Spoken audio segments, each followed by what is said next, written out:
নমস্কাৰ চাইবেদসকল, দিনচক সময় নতুন ভিডিঅ'লৈ আপোনালোকক পুনৰবাৰ স্বাগতম জনাইছোঁ।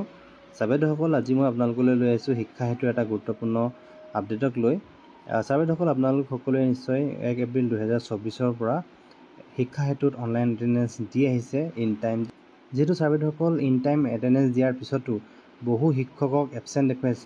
যোৱাকালি 3/4/2024 বুধবাৰে গোটেই অসমত প্ৰায় 32,000 শিক্ষক এবচেণ্ট দেখুৱাইছে। আচলতে কি কাৰণে এবচেণ্ট দেখুৱাইছে এই বিষয়ে আপোনালোকৰ লগত আলোচনা কৰিব বিচাৰিছোঁ।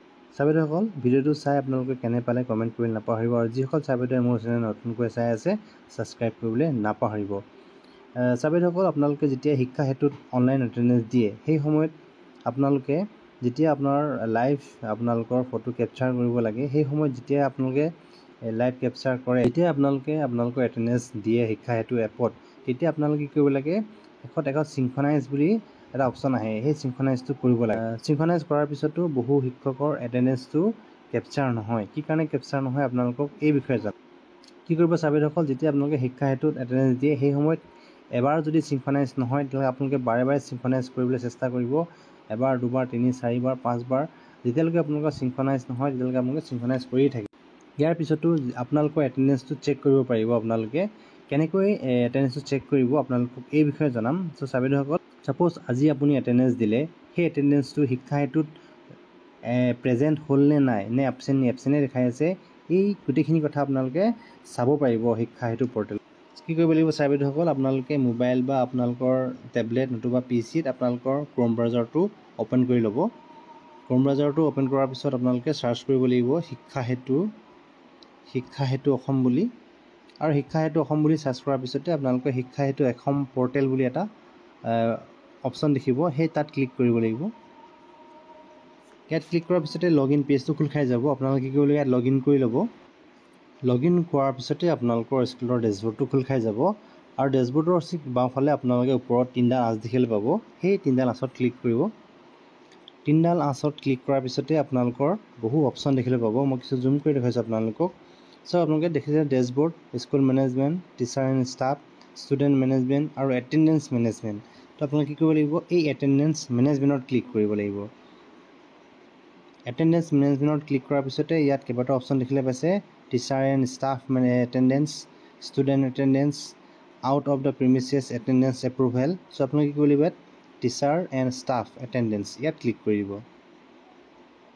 ইয়াত ক্লিক কৰাৰ লগে লগে দেখিবলৈ পাইছে চাইবেদসকল, আপোনালোকে আমাৰ বিদ্যালয়ৰ 2জন শিক্ষকৰ এটেণ্ডেঞ্চটো আহি গৈছে। আজি 3 এপ্ৰিল 2024 তাৰিখ, যিহেতু এই 3 এপ্ৰিল 2024 তাৰিখৰ এটেণ্ডেঞ্চখিনি আহি গৈছে। চাওক আপোনালোকে দেখিবলৈ পাইছে, ইয়াত দেখিবলৈ পাইছে আপোনালোকে এটেণ্ডেঞ্চৰ প্ৰেজেণ্ট দেখুৱাই আছে, আৰু ইয়াৰ এটেণ্ডেঞ্চ টাইপটো AI বেছ দেখিছে আপোনালোকে, আৰু ইয়াত ইন টাইম আৰু আউট টাইমটো একেই দেখুৱাইছে। যিহেতু আমি কেৱল ইন টাইমহে দি আছোঁ, যিহেতু আমাক শিক্ষা বিভাগৰ ফালৰ পৰা কোনো নিৰ্দেশনা অহা নাই যে আমি আউট টাইম দিয়াটো কম্পালচৰি বুলি, সেয়েহে আপোনালোকে ভয় কৰিব নালাগে। ইন টাইম আৰু আউট টাইম দুয়োটা একেটাই দেখুৱাব, কিয়নো আপোনালোকে কেৱল ইন টাইমহে দিছে, এই আউট টাইমটো অট'মেটিকেলি ইয়াত ৰেকৰ্ডেড হৈ যায়। যিহেতু আমি 4 বজাৰ আগত আউট টাইম দিব লাগে, 4 বাজি পাৰ হৈ যোৱাৰ পিছতে ইয়াত যিটো আউট টাইম থাকে সেই ইন টাইমটোকে ইয়াত শ্ব' কৰি যায়। তাৰমানে আমি আউট টাইম দিয়া নাই, আৰু ইন টাইম আৰু আউট টাইমটো ছেম হৈ গৈছে।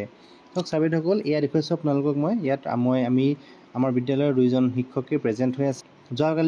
যোৱাকালি আমাৰ বিদ্যালয়খনৰ প্ৰেজেণ্ট এণ্ড এবচেণ্ট ষ্টেটাছটো চাওক, ইয়াত দেখিবলৈ পাইছে আপোনালোকে। ক্লিক কৰি দিব কেলেণ্ডাৰখনত ক্লিক কৰাৰ পিছত আপোনালোকে ইয়াত চাব পাৰে 2 এপ্ৰিল টিউজডে, ইয়াত ক্লিক কৰি দিব।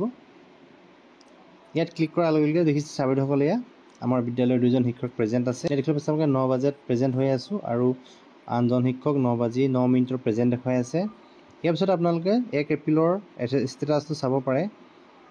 ইয়াত চাওক 1 এপ্ৰিলৰ ষ্টেটাছটো দেখুৱাইছোঁ আপোনালোকক। ইয়াতো 2জন শিক্ষক প্ৰেজেণ্ট আছে। চাইবেদসকল, সমগ্ৰ অসমতে প্ৰায় আজিৰ দিনটোত 32,000 শিক্ষক এবচেণ্ট দেখুৱাইছে। আচলতে তেওঁলোক এবচেণ্ট নহয়, যিহেতু তেওঁলোকে এটেণ্ডেঞ্চ দিছে শিক্ষা হেতুত, কিন্তু তেওঁলোকে প্ৰপাৰলি সেই যি চিংখনাইজ কৰিব লাগে সেই চিংখনাইজটো কৰা নাই বাবেই তেওঁলোকক এবচেণ্ট দেখুৱাই আছে। সেইকাৰণে চাইবেদসকল, যেতিয়া আপোনালোকে এটেণ্ডেঞ্চ দিয়াৰ পিছতেই আপোনালোকে সেই পৰ্টেলত গৈ আপোনালোকৰ এটেণ্ডেঞ্চটো কেপচাৰ হ'ল নে নাই চেক কৰি ল'ব।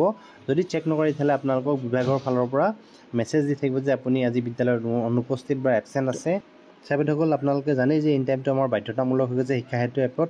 যদি আমাৰ সদায় যদি এবচেণ্ট হৈ থাকে তেতিয়াহ'লে আপোনাৰ আমাৰ অনাগত ভৱিষ্যতে আমাৰ যি দৰমহা কৰ্তন হ'ব পাৰে, লগতে আমাৰ চৌকছ ইছ্যু হ'ব পাৰে আমাৰ নামত। চ' সেইকাৰণে আপোনালোকে যেতিয়া শিক্ষা সেতু এপত অনলাইন এটেণ্ডেঞ্চ দিয়ে, ইয়াৰ পিছতে আপোনালোকে যি শিক্ষা সেতু পৰ্টেলত গৈ আপোনালোকৰ ক্ৰম ব্ৰাউজাৰত অপেন কৰি আপোনালোকৰ স্কুলৰ ডেছবৰ্ডত গৈ এই আপোনালোকৰ ষ্টেটাছটো চেক কৰি ল'ব। ডেইলি ৰিপৰ্ট যি এটেণ্ডেঞ্চৰ ডেইলি ৰিপৰ্ট ষ্টেটাছটো চেক কৰি ল'ব। তাত যদি প্ৰেজেণ্ট হৈ আছে তেতিয়াহ'লে আপোনালোকৰ কোনো অসুবিধা নাই। যদি এবচেণ্ট দেখুৱাই আছে আপোনালোকে পুনৰ সেই শিক্ষা সেতুত গৈ আপোনালোকে পুনৰ এটেণ্ডেঞ্চ দিব।